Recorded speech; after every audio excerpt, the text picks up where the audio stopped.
Bonjour à tous, bienvenue sur ma chaîne. Aujourd'hui, je vous présente une recette de tarte aux pommes super simple. Je réalise la pâte aussi moi-même, mais c'est vraiment super simple à faire. N'hésitez pas à la reproduire chez vous aussi. Et si vous n'êtes toujours pas abonné à ma chaîne, n'hésitez pas à vous abonner ainsi qu'à activer la petite cloche, comme ça vous aurez les notifications dès que je publie des nouvelles recettes. Donc si vous le souhaitez, on peut passer à la recette. Alors pour la pâte, on va faire une pâte, on va dire sablée entre guillemets. Pour cela, j'utilise environ 100 g de beurre mou, à peu près 60 g de sucre, un sachet de sucre vanillé, un œuf. Moi j'aime beaucoup la vanille, donc j'ai mis 2 sachets de sucre vanillé, mais un serait suffisant aussi. Je pétris le tout jusqu'à qu'on obtienne une pâte assez mousseuse. Ensuite, je rajoute progressivement la farine et la moitié d'un sachet de levure chimique. Et je commence à pétrir du bout des doigts jusqu'à que la pâte ne colle plus. J'utilise environ 2 verres de farine, 2, 2,5. Tout dépend de la qualité de votre farine, de votre beurre, le gramme de votre œuf, etc. Donc, je le fais toujours à l'œil, comme vous le voyez. Mais le seul point à faire attention, c'est de ne pas rajouter la farine d'un coup. C'est comme si on fait une pâte à biscuit en fait.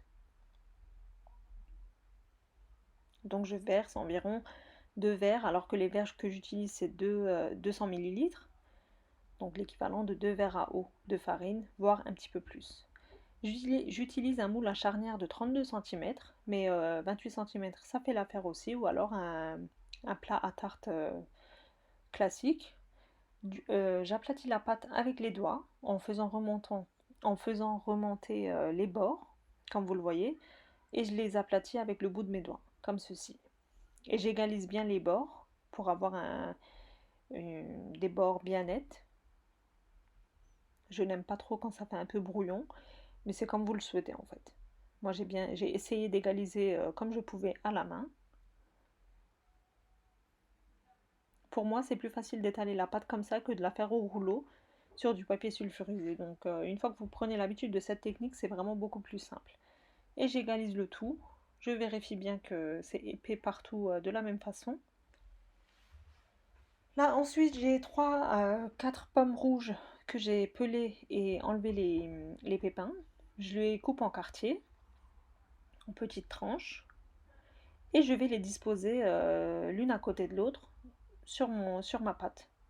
Je dispose mes pommes comme une tarte aux pommes classique, mais je ne vous cache pas que des fois quand je suis pressée, je coupe mes pommes en petits cubes et je les mets directement comme ça à l'arrache sur ma pâte et je mets ma sauce. Donc là aujourd'hui j'ai fait attention au visuel, donc j'ai fait une tarte aux pommes classique, on va dire ça comme ça. Mais si vous êtes pressé, si vous ne faites pas attention au visuel, vous pouvez très bien mettre les pommes coupées en petits cubes et directement la sauce sur le dessus. Vous pourrez réaliser cette pâte, cette tarte avec des poires aussi. Des poires fraîches, c'est excellent aussi.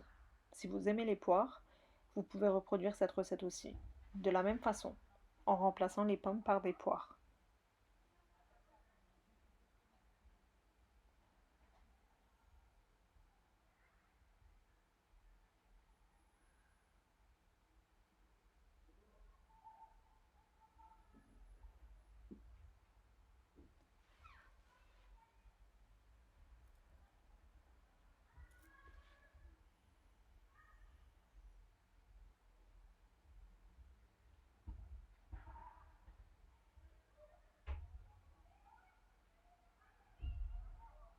Voilà, j'ai mis toutes mes pommes comme ceci.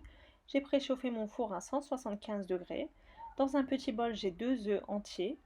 Je verse l'équivalent de 120 g de sucre, 2 sachets de sucre vanillé,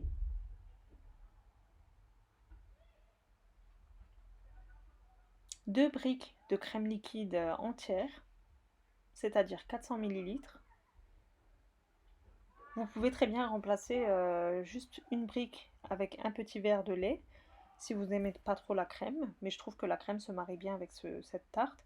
Et ensuite, je verse un sachet de pudding chantilly. Mais si vous ne trouvez pas le pudding chantilly, vous pouvez très bien mettre du pudding à la vanille.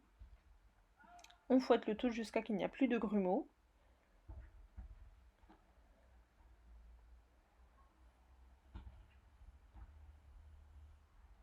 Et je verse ma sauce sur mes pommes.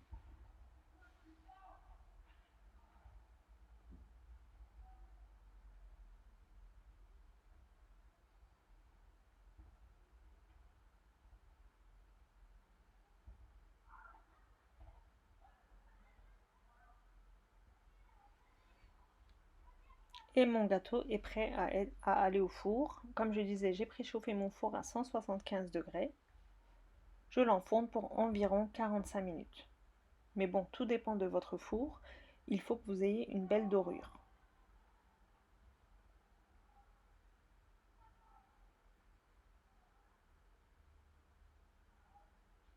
Voilà, mon gâteau est prêt, il est sorti du four. Bien attendre qu'il refroidisse, sinon ça risque d'être un petit peu liquide au niveau de la crème. Donc une fois refroidi, on peut enlever le gâteau du moule.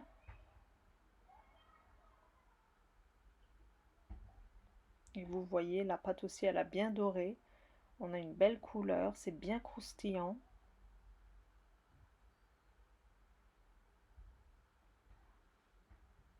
Et là, je vais vous couper une part pour vous montrer l'intérieur, la texture. Franchement, c'est excellent. N'hésitez pas à la reproduire chez vous aussi, c'est vraiment super simple.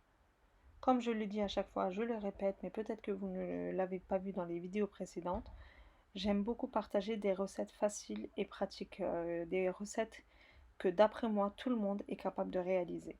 Voilà, donc je ne veux pas compliquer les recettes. J'essaie de les faire de manière assez simple pour que tout le monde puisse comprendre et faire facilement chez soi. Voilà, j'espère que cette vidéo vous aura plu aussi. Comme je le disais, n'hésitez pas à reproduire cette recette chez vous. J'attends vos retours avec impatience. Bon, si vous n'êtes toujours pas abonné à ma chaîne, n'hésitez pas à le faire. C'est tout pour moi pour aujourd'hui. Je vous dis à bientôt pour une prochaine recette. Bye bye!